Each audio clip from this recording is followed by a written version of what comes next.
ہم لوگ یہ نہیں جانتے کہ قیامت کے دن ہمارے ساتھ کیا ہوگا، لیکن یہ ضرور جانتے ہیں کہ دوسروں کے ساتھ کیا ہوگا۔ تعلیم دراصل آہستہ آہستہ اپنی جہالت کو جان لینے کا نام ہے۔ جب کوئی دل کے دروازے پر دستک دے تو دروازہ فوراً مت کھولا کریں۔ کچھ لوگوں کی عادتیں بچوں جیسی ہوتی ہیں، دستک دے کر بھاگ جاتے ہیں۔ کچھ دن بہت خوش رہا تھا میں، اب اس خوشی کا قرض اتار رہا ہوں۔ کسی پر دوسری مرتبہ اعتبار کرنا اسے بندوق تھمانے جیسا ہے۔ لیں دوبارہ کوشش کر لیں، پہلے والی گولی مس ہو گئی تھی۔ آج دنیا کی حالت یہ ہے کہ غریب کی پلیٹ سے زیادہ امیر کے شیمپو میں غذائیت اور وٹامن ہیں۔ کیا پتہ قیامت گزر چکی ہو اور ہم جہنم میں ہی رہ رہے ہوں۔ ہم کچھ لوگوں کی زندگی میں 12ویں کھلاڑی کے طور پر ہوتے ہیں۔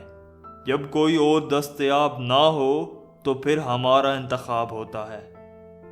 اپنے بچوں کو فرعون کے قصے سنانے کے بعد انہیں دفاتر، ہسپتالوں اور ڈپارٹمنٹس میں لے جائیں تاکہ وہ فرعون دیکھ بھی لیں۔ اسلام میں سور، شراب، جوا، سود، رشوت حرام ہیں، اور افسوس ہم سے صرف سور ہی باقی بچا ہے۔ جب کوئی آپ کو لیکچر دے کہ پیسہ ہی سب کچھ نہیں، نہ ہی پیسہ اتنا ضروری ہے، تو اس سے کچھ پیسے ادھار مانگ لینا۔ آپ جس کو یاد کر کے رو رہے ہوتے ہیں وہ کسی اور کو خوش کرنے میں مصروف ہوتا ہے۔ عورت کو عزت رب نے تحفے میں دی ہے اور مرد کو کمانی پڑتی ہے۔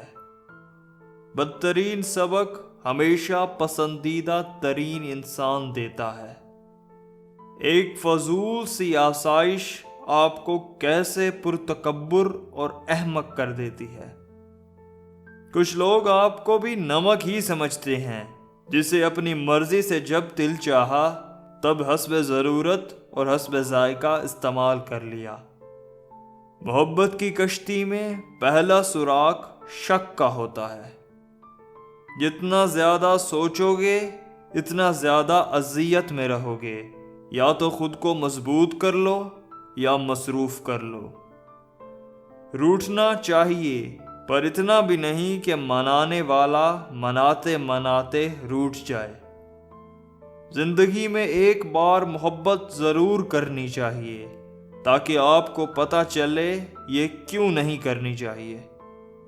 سب سے بڑی قبر انسان کا دل ہے، جس میں آئے دن کوئی نہ کوئی احساس اور انسان دفن ہوتا رہتا ہے۔ کسی لڑکے نے اپنے باپ سے سوال کیا، مرد کو کیسے پتہ چلے کہ وہ درست ہے یا غلط، کیونکہ کوئی بھی خود کو برا نہیں سمجھتا۔ باپ نے جواب دیا، جب تمہیں لگے کہ تمہاری بہن یا بیٹی کو تمہارے جیسا مرد ملے تو سمجھنا تم درست ہو، ورنہ خود کو سدھار لو۔ اگر آپ کسی سے یہ توقع رکھتے ہیں کہ وہ آپ کے ساتھ اچھا رہے گا کیونکہ آپ اس کے ساتھ اچھے ہیں، تو یہ بالکل اسی طرح کی توقع ہے کہ شیر آپ کو نہیں کھائے گا کیونکہ آپ بھی شیر کو نہیں کھاتے۔ ہر عمل کے اندر اس کا انجام یوں چھپا ہوتا ہے جیسے کسی بیج میں کوئی درخت۔ ستارے اور دوست ایک جیسے ہوتے ہیں، چاہے کتنے ہی طویل فاصلوں پر ہوں، ان کی روشنی آپ تک پہنچتی رہتی ہے۔